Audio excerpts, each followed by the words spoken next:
Sister wives, Kody Brown is tricked into seeking asylum from Janelle after bankruptcy. Hello friends. Welcome to the Daily Gossip News Update. I'm Olivia and I hope you're well by God's grace. Please subscribe to the channel and press the bell icon for more updates. For years, the Brown family from Sister Wives has presented a unique and controversial version of family and faith to audiences. Kody Brown, the patriarch of the family, was once proud to showcase his plural marriage with his wives Mary, Janelle, Christine, and Robyn. But recent seasons and developments have brought the family to the brink of collapse after years of legal, financial, and emotional turmoil. Kody's carefully curated world came crashing down when he declared bankruptcy, and shockingly, he was then tricked into seeking asylum from Janelle, the very wife he had sidelined and alienated for so long. This is the bizarre, emotional, and dramatic story of how it happened. Kody Brown's downfall. From patriarch to period. Understand how Kody ended up begging Janelle for help. It's important to trace the series of events that led to his downfall. Kody once claimed he was managing his finances like a business, proudly explaining how each wife contributed to the family's wealth and how together they could achieve more than any one of them could alone. They bought homes, invested in businesses, and purchased property in Arizona. However, behind the scenes, tensions brewed over money, control, and favoritism, particularly towards Robyn. Janelle and Christine had been vocal about how Kody funneled the family's resources into Robyn's needs, leaving the others to fend for themselves. The Kody Pass property in Flagstaff, Arizona, became a symbol of his failures, a barren, unfinished dream riddled with debt and conflict. When the COVID-19 pandemic struck, it not only isolated the family but also exposed just how fractured they had become. Kody clung to Robyn, distancing himself from the others, especially Janelle and Christine, who grew increasingly frustrated. Finally, Christine left him, followed by Janelle and Mary. This left Kody financially and emotionally dependent on Robyn. But her own spending habits and business failures only deepened the family's financial woes. By late 2024, it became public knowledge that Kody had filed for bankruptcy. The bankruptcy that shattered Kody's ego. For someone who once boasted about supporting 4 wives and nearly 20 children, filing for bankruptcy was humiliating. According to court documents leaked to the press, Kody owed hundreds of thousands in back taxes, credit card debt, and unpaid property taxes. The Flagstaff home he shared with Robyn was underwater, and the Kody Pass land was in danger of foreclosure. Even worse, Robyn's online jewelry business had tanked, leaving no additional income. Fans and family members alike were shocked but not entirely surprised. His former wives released statements implying that Kody's favoritism and irresponsible financial decisions brought him to ruin. Janelle, in particular, was blunt during a tell-all interview. He made his bed, and now he has to lie in it. We all warned him. I told him years ago that he couldn't just keep spending on Robyn and ignoring the rest of us. But he didn't listen. But what came next was even more shocking. Kody's desperate search for shelter shortly after filing bankruptcy. Kody and Robyn were served with a notice to vacate their Flagstaff home. Local authorities had begun foreclosure proceedings on the property, and with no money left, Kody scrambled to find a solution. For weeks, he was spotted in public, looking disheveled and withdrawn. Paparazzi photos showed him sitting in his car outside the courthouse, hunched over papers, visibly upset. According to insiders, Kody initially assumed that Robyn's family would take them in, but her relatives reportedly refused, citing their own financial struggles and anger over how Kody had treated his other wives. Desperate, Kody reportedly turned to his children. Several of them declined outright. He called a few of the kids, asking if he could crash on their couch for a while, a source close to the family revealed. But they told him no. Many of the kids are still upset over how he abandoned them when he prioritized Robyn. Some even hung up on him. Then, Kody made a shocking decision. He contacted Janelle. The call to Janelle be all accounts. Kody and Janelle's relationship had been cold and distant for years. After she left him, she moved into her own apartment and focused on her career, her grandchildren, and rebuilding her independence. But Kody's options were running out. One afternoon, Janelle received a call from an unknown number. When she answered, she heard Kody's voice on the line, weak, hoarse, and pleading. "Janelle, please. I don't have anywhere else to go. I need help," according to Janelle. She was so shocked she didn't speak for several moments. "I thought it was a joke," she later said during an interview. "I honestly thought one of the kids was pranking me. But then I heard his voice cracking and I realized he was serious." When Janelle asked why he was calling her and not Robyn, Kody confessed that even Robyn's family had turned their backs on him. He said, "I've been betrayed by Everyone, you're the only one who ever truly understood me. I almost laughed out loud. She recalled, after everything he put me through, after ignoring me and my kids for years. Now suddenly I'm the only one who understands him. Still, despite her anger, Janelle agreed to meet with him in person.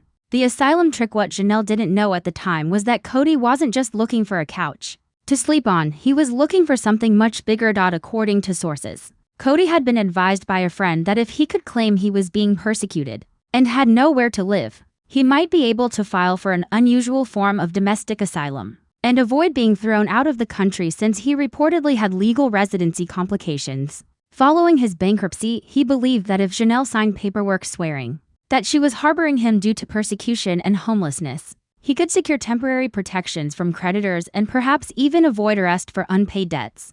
But Kody didn't explain any of this to Janelle upfront. When they met at a cafe the next morning, he appeared contrite and pitiful, dressed in wrinkled clothes and carrying a battered backpack. "Janelle," he said, "I know I don't deserve your kindness, but you've always been my rock. You've always been the practical one. I need you to help me survive this. Please, just let me stay with you.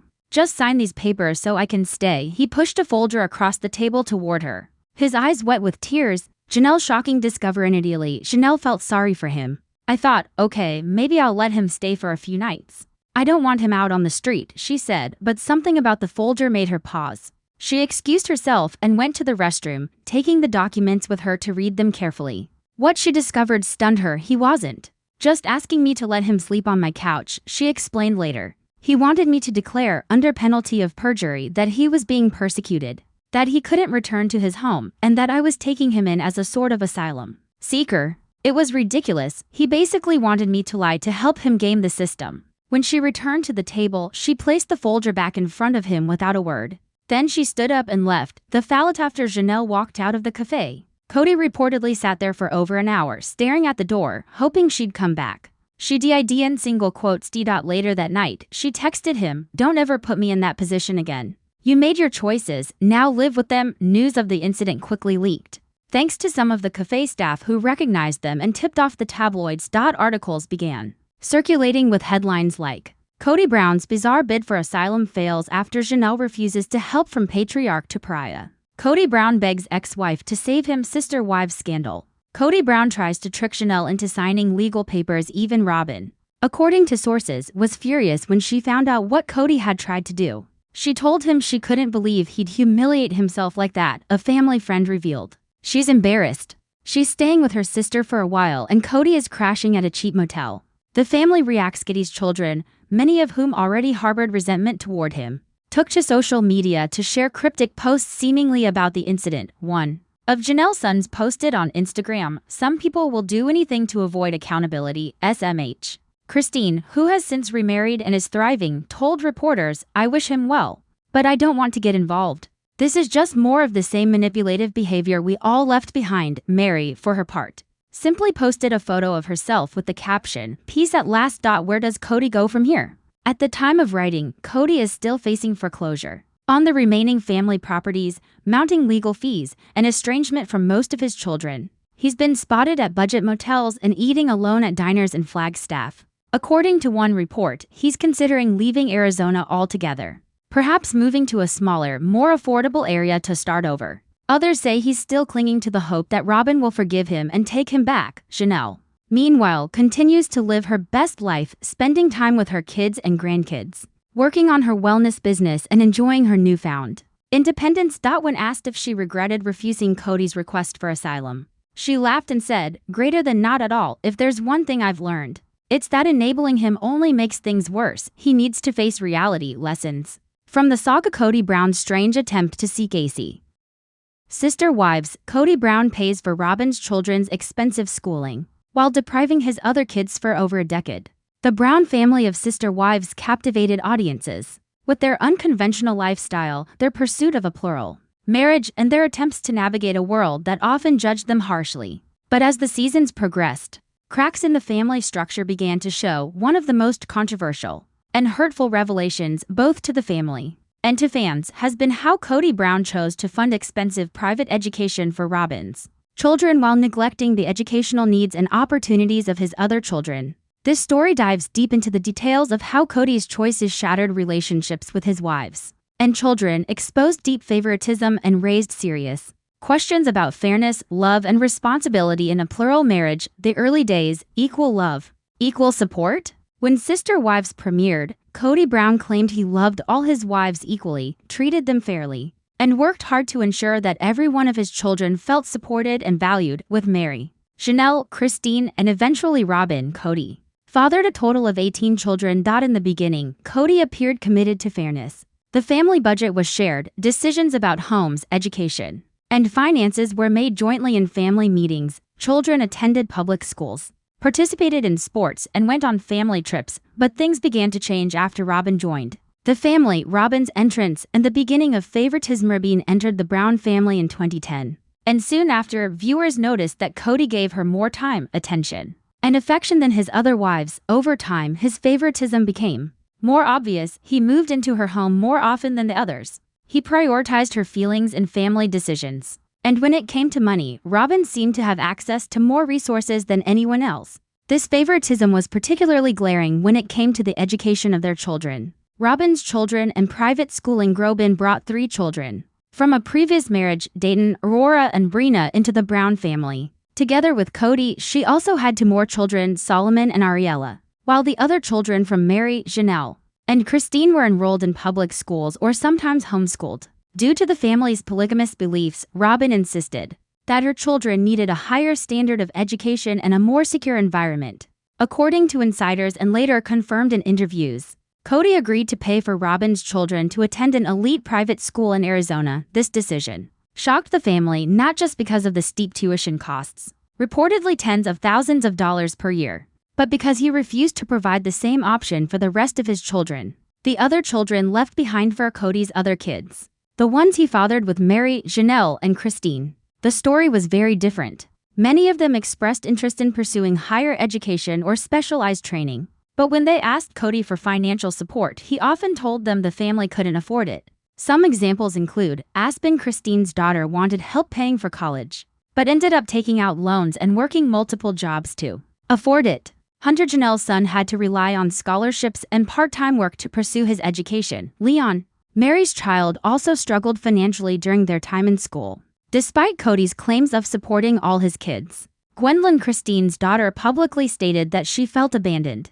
when it came to her education, saying she received little to no support from her father. In contrast, Robyn's children attended a private academy with small class sizes, extracurricular opportunities, and personalized attention, all fully funded by Kody. The excuses, Kody's justification. Confronted about his decisions, Kody often claimed he was simply doing what's best for Robyn's kids because of their unique circumstances. In one episode of Sister Wives, Kody argued, Robyn's kids needed stability. They came from a tough situation and I wanted to make sure they had every opportunity to succeed. He also suggested that his other kids were more resilient and could handle public school just fine. These comments infuriated not just his wives but also his children. Christine speaks out. Christine, who divorced Kody in 2021, was particularly vocal about the injustice. In a tell-all interview, she said, "It broke my heart to see how he would open his wallet for Robyn's kids without hesitation but then tell our kids there wasn't enough money. They saw it, they felt it, and it hurt them deeply." She recounted how one of her daughters cried when she found out how much Kody was spending on Robyn's children's schooling, while denying her a modest amount for her own education. Janelle's perspective, Anal, too, was frustrated. "We were always told that we had to share everything equally, time, money, love. That was the principle.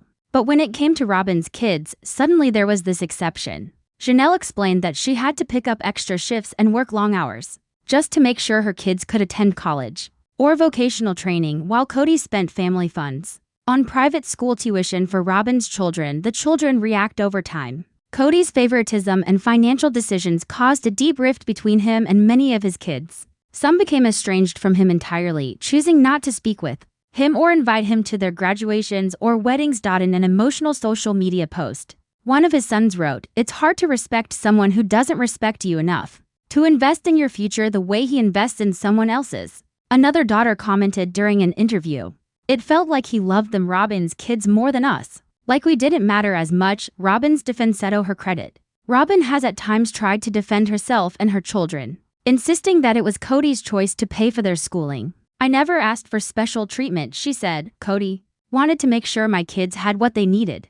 But her words did little to quell the anger and hurt felt by the rest of the family. The financial reality. So how much did Kody actually spend on Robyn's kids' schooling? According to leaked documents and insider reports, he paid upwards of $50,000 per year per child at the private academy, covering tuition, uniforms, field trips, and extracurriculars. Meanwhile, his other children were told the family couldn't afford to help them with even modest college tuition or trade school fees. Some fans estimated that over a period of 10 years, Kody spent nearly $500,000 on Robyn's children's education, while contributing little to nothing toward the others. The impact on family dynamics. Favoritism Kody showed toward Robyn's children didn't just hurt his relationships with his other kids, it also poisoned his marriages. Christine has said this was one of the key reasons she left him. Janelle has admitted it damaged her trust in him permanently. Mary, though less vocal, reportedly felt sidelined and irrelevant. Even Robyn's children have begun to feel the tension, as some of the other siblings distanced themselves from them, blaming them unfairly for Kody's choices. Viewers of Sister Wives were quick to call out Kody for his hypocrisy and favoritism. Online forums lit up with criticism. How can he sleep at night knowing he's neglecting most of his kids? This isn't love. This is obsession with Robyn. He should be ashamed. He's destroyed his family for one woman. Many viewers expressed support for the kids who spoke out, calling them brave for telling their side of the story. Where are they now? As of 2025, the fallout from Kody's decisions continues to reverberate through the family. Christine has remarried and lives happily with her new husband, maintaining a close bond with her children and grandchildren. Janelle lives independently, focusing on her business and her children. Mary has distanced herself from the family and is pursuing her own path. Robyn remains with Kody, though reports suggest their marriage is strained under the financial and emotional weight of his past choices. Kody himself has become increasingly isolated, with limited contact with many of his older children. The story of how Kody chose to fund Robyn's children's expensive schooling, while depriving his other kids of similar opportunities, is a cautionary tale about favoritism, poor leadership, and broken promises. It shows that love is more than just words, it's action. It's showing up for your children equally, supporting them, and making sure none of them feels less than the others.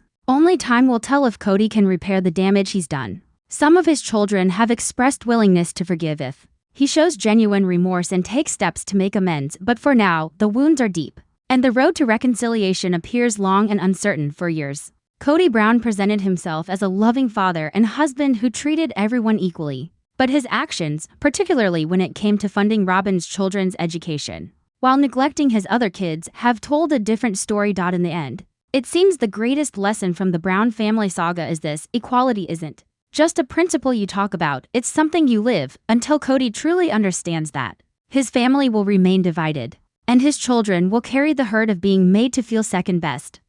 Sister Wives: how Robyn Brown's toxic wit destroyed Kody's family for years. Sister Wives was seen as a fascinating experiment in love, faith, and plural marriage. At its center was Kody Brown, the charismatic and stubborn patriarch of the family, and his four wives: Mary, Janelle, Christine, and Robyn. But behind the scenes, as viewers and family members now admit, something darker was brewing, and many believe it all came to a head because of Robyn Brown. More than just favoritism, more than just financial manipulation, Robyn's toxic wit, her sharp tongue, biting remarks, and psychological games quietly and effectively dismantled the family unit. This is the full, in-depth story of how Robyn's toxic wit destroyed Kody's family, piece by painful piece. The arrival of Robyn Brown: when Robyn Brown joined the family in 2010, she brought a fresh energy. Kody was immediately smitten, describing her as sweet, shy, and kind. But according to insiders, and later confirmed by the wives themselves, there was another side to Robyn. Beneath her soft-spoken demeanor lay a razor-sharp wit, which she used to cut down the other wives in subtle and devastating ways. At first, her remarks seemed harmless. Janelle recalls, she'd say things like, "Oh, Janelle, you're so practical, but you wouldn't understand the emotional connection Kody and I have." Christine shared, she would compliment me but in a way that also made me feel small. Like, "Christine, you're so good at cooking. I wish I could focus on homemaking instead of connecting with Kody on a spiritual level." These comments seemed playful to Kody, even charming. But to the other wives, they were daggers, toxic wit at the dinner table. One of the earliest and clearest signs of Robyn's destructive wit came at family meals. According to multiple accounts, She would make snide comments under the guise of humor. Comments that chipped away at the other wives' confidence and their standing in the family. For example, when Mary talked about her career goals, Robyn quipped, "Oh, Mary, you're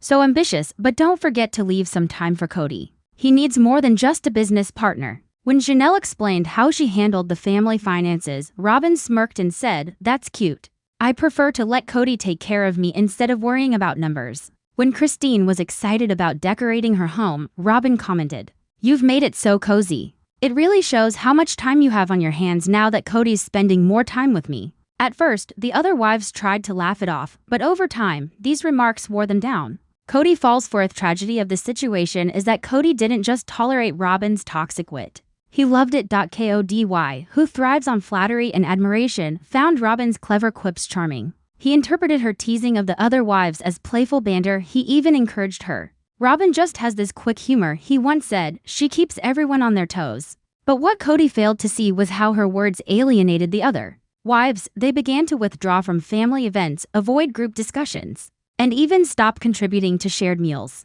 Anything to avoid being the target of Robyn's barbed tongue. The children take notice. It wasn't just the wives who noticed Robyn's behavior. The children did too. Several of the older kids spoke out about how Robyn would make comments about their mothers, or even about them. One daughter recounted how Robyn said in front of her, "Sweetie, you're so independent, just like your mom." But sometimes independence can push people away. You don't want to end up alone, do you? These kinds of comments created tension not just between the wives but also between the siblings, as some of Robyn's children began to echo her criticisms.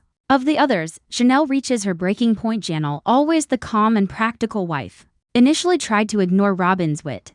But over time, even she reached her breaking point. One night, after Robyn joked about how some wives focus more on their careers than their marriages, Janelle stood up and left the room. Later, she confronted Kody privately. "I can't keep being around her if she's going to insult me every chance she gets. And I can't believe you just sit there and laugh." But Kody dismissed her concerns, telling her she was too sensitive and that Robyn didn't mean anything by it. Christine walks away. For Christine, Robyn's wit was more than just hurtful, it was humiliating. During family therapy, Christine revealed that one of the final straws in her marriage was when Robyn joked that Kody only married Christine because she was young and willing, not because she was special. That comment, Christine admitted, crushed me. "I realized I couldn't keep doing this.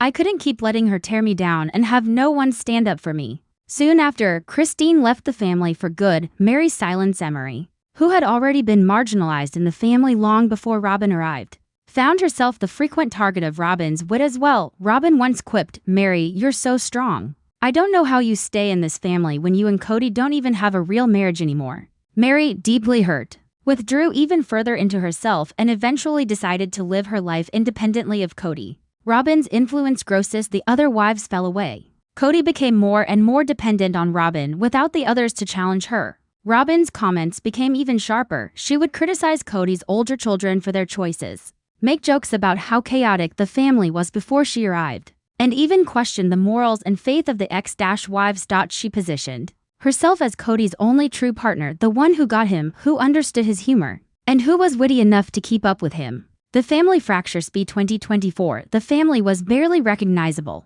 Christine was remarried and thriving. Janelle was independent and focused on her kids. Mary was exploring her own identity and passions. Most of the children were estranged from Kody. Meanwhile, Kody and Robyn lived together in isolation, clinging to the notion that they were the only ones who truly belonged together. Fans take notice. Viewers of Sister Wives were quick to notice how Robyn's wit turned from amusing to toxic.